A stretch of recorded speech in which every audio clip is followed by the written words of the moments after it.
ఏమున్నది, వీళ్ళని కోసి రక్తం చల్లితే పంటల మీద అదే పండుతుంది. ఎందుకంటే వీళ్ళ బలుపు కొవ్వు పంటలకు సరిపోద్ది. కరువు వచ్చింది, అందుకే 6 తడి పంటలు వేయండి అని చెప్పి 6 నెలల నుంచి మొత్తుకుంటున్నాం. దానికి తప్పులు పట్టిరు. నీళ్లకు ఆధారపడి నీళ్లను అధికంగా వాడే పంటల్ని వేయకండి అని ఎన్ని రోజుల నుంచి చెప్తున్నాం మేము. మీరు లేరా? ముందు నుంచి మేము రైతులకు సూచన చేస్తూనే ఉన్నాము. ఇప్పుడు కూడా మా సూచన ఒకటే, 6 తడి పంటలు వరి ఎక్కువ వేసుకుంటే నీళ్ళు ఎక్కువ అవసరం, దాంతో పంట నష్టపోతారు.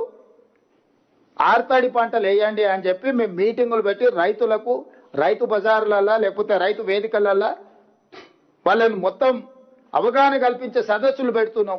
దాన్ని వదిలేసి కరువు వచ్చింది, కేసీఆర్ హరీష్ కు కాంట్రాక్ట్ ఇస్తాం, వాన కురిపించమని